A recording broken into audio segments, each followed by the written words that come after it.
Assalamualaikum teman-teman semua.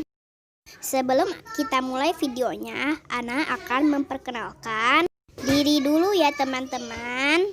Perkenalkan, nama Ana Farhana Gaisani, kelas 6C, sekolah di SDIT Dar El Iman. Sebelum kita mulai videonya, kalian jangan lupa untuk berdoa sebelum belajar ya. Juga jangan lupa like dan subscribe ya teman-teman. Oke teman-teman, kita mulai ya. Ana akan menjelaskan tema 3, subtema 1. Listrik. Arus listrik adalah gelombang elektromagnetik, yaitu gelombang yang dapat merambat meski tidak ada media perantara. Proses perjalanan arus listrik dari pusat pembangkit hingga sampai di rumah penduduk adalah arus listrik dihasilkan oleh generator raksasa pada pusat pembangkit listrik. Arus listrik tersebut disalurkan melalui jaringan listrik tegangan tinggi berupa jaringan kabel pada menara-menara tinggi yang menuju ke gardu-gardu penerima di berbagai daerah. Dari gardu-gardu penerima, arus listrik kemudian disalurkan ke rumah penduduk dan berbagai tempat yang memerlukan. Manfaat listrik bagi kehidupan adalah 1. Sumber penerangan di malam hari, 2. Sumber energi panas, 3. Penghasil energi gerak, 4.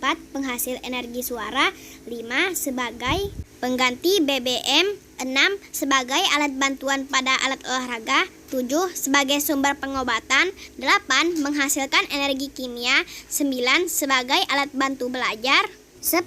Sebagai pengubah data. Sekarang kita masuk ke tentang teks eksplanasi ilmiah.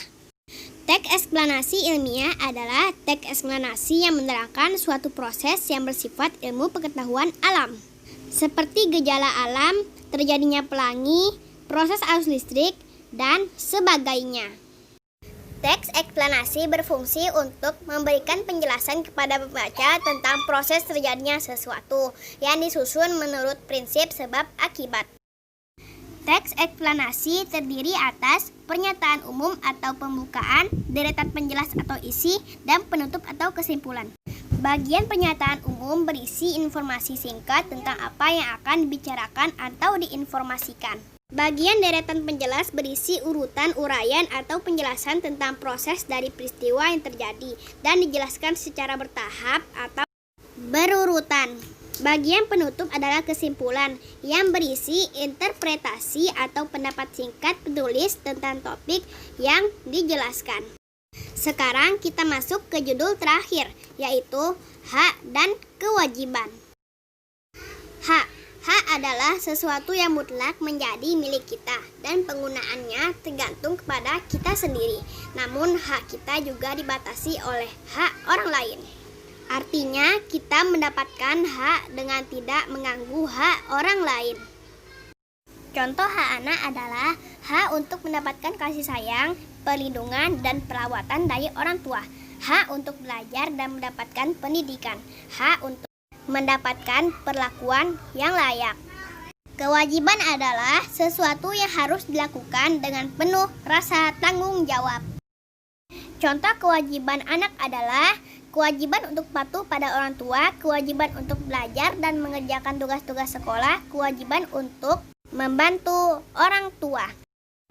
Oke teman-teman, segini dulu ya video pembelajaran hari ini. Ana harap kalian semua suka video ini dan sudah like dan subscribe ya. Sampai ketemu lagi di video selanjutnya teman-teman. Assalamualaikum teman-teman semua.